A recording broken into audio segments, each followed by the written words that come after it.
যে যেখানে বসে আজকের এই রেসিপিটি দেখছেন সকল দর্শক বন্ধুদের আমার রান্নাঘরে স্বাগত জানাই। আজকে রান্না করব রেস্টুরেন্ট স্টাইলে ক্রিস্পি ফ্রাইড চিকেন। খুব সহজে তৈরি করা যায়, যে কেউ একবার দেখে নিলেই তৈরি করতে পারবেন। আমি রান্নাটি খুব সহজে করে দেখিয়েছি, আশা করছি কারো বুঝতে অসুবিধে হবে না। এর জন্য প্রথমেই আমি একটি মশলা বানিয়ে নেব।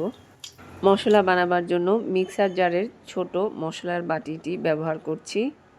আপনারা চাইলে শিলপাটাতেও করে নিতে পারবেন। আমি সম পরিমাণে কালো গোলমরিচ ও সাদা গোলমরিচ, ৮-১০টি ছোট এলাচ ও ২টি শুকনো মরিচ মিক্সি বাটিতে দিয়ে খুব মিহি করে গুঁড়ো করে নিয়েছি। মশলাগুলোকে টালতে হবে না, টালা ছাড়াই গুঁড়ো করে নিলেই হবে। এলাচ খুব সহজে গুঁড়ো হতে চায় না। আপনারা চাইলে এলাচের যে দানা দানা আঁশ অংশগুলো আছে এগুলো ফেলে দিতে পারেন, তবে ফেলে না দিলেও কোনো সমস্যা নেই। এবারে একটি বাটিতে ১ কাপ ময়দা নিয়ে নিয়েছি, দিয়েছি ১ চা চামচ লবণ। তৈরি করে নেওয়া মশলা থেকে ২ চা চামচ মশলা এর মধ্যে দিয়ে দিচ্ছি, ভালো করে মিশিয়ে নিচ্ছি। আপনি যদি বেশি পরিমাণে চিকেন দিয়ে এই রেসিপিটি তৈরি করতে চান তাহলে ময়দার পরিমাণ ও মশলার পরিমাণ আরেকটু বাড়িয়ে নেবেন। আজকের রেসিপিটি আমি ২টি লেগ পিস ও ৪টি বোনলেস পিস দিয়ে তৈরি করছি। চিকেনগুলো আগে থেকে খুব ভালো করে ধুয়ে রাখা ছিল। এবারে এর মধ্যে তৈরি করে রাখা মশলা দিয়ে দিলাম ১ চা চামচ, ২ চা চামচ ডার্ক সয়া সস দিলাম, ১ চা চামচ ফিশ সস দিলাম, ১ চা চামচ টমেটো কেচাপ দিলাম, ১ চা চামচ আদা বাটা ও ১ চা চামচ রসুন বাটা দিয়ে দিলাম। স্বাদ মতো লবণ দিয়েছি, আমি এখানে ১ চা চামচ লবণ ব্যবহার করেছি। দিয়ে দিচ্ছি ২ টেবিল চামচ পরিমাণ কর্নফ্লাওয়ার। এবারে এগুলোকে চিকেন পিসের সাথে খুব ভালো করে মাখিয়ে নেব। মাখানো হয়ে গেলে ১০ থেকে ১৫ মিনিটের মতো রেস্টে রেখে দিতে পারেন, তবে যদি সময় না থাকে রেস্টে রাখার প্রয়োজন নেই। এবার ময়দায় গড়িয়ে ডুবো তেলে ভেজে নিলেই হলো।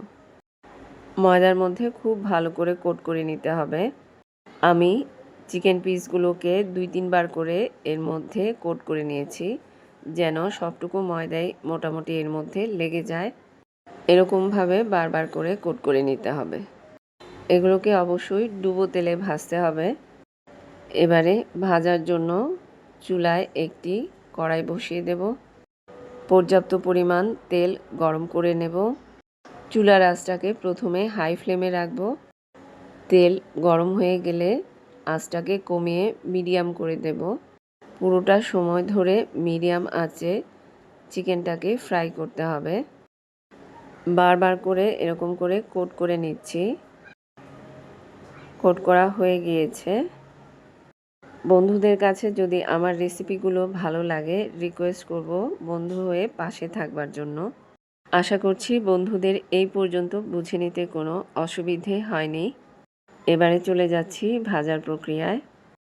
তেলটা খুব ভালো মতো গরম হয়ে গেলে চুলার আঁচটাকে হাই ফ্লেম থেকে মিডিয়াম ফ্লেমে করে দিতে হবে। এরপর একে একে সবগুলো চিকেন পিস এর মধ্যে দিয়ে দিচ্ছি। মিডিয়াম ফ্লেমে এক একটা পাশ ৫ মিনিট করে ভেজে নিতে হবে।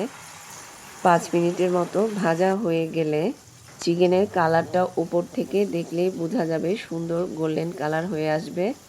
এরপর এগুলোকে উল্টে দিতে হবে। উল্টে দিয়ে অপর পাশটাও ৫ মিনিটের মতো ভেজে নিতে হবে। সুন্দর সোনালি একটা কালার হয়ে আসবে। সুন্দর সোনালি কালার হয়ে এসছে। আমার চিকেনগুলো ভাজা প্রায় শেষ। প্রায় ১০ মিনিটের মতো সময় লেগেছে। এটা বাইরে থেকে একদম ক্রিস্পি, ভেতর থেকে জুসি। বাচ্চারা খুবই পছন্দ করবে। রেসিপি ফলো করে আজই বাসায় তৈরি করুন। ভালো থাকবেন বন্ধুরা। রেসিপি ভালো লাগলে বন্ধু হয়ে পাশে থাকবেন। আজকের মতো এখানেই শেষ করছি। কথা হবে পরবর্তী কোনো রেসিপি নিয়ে।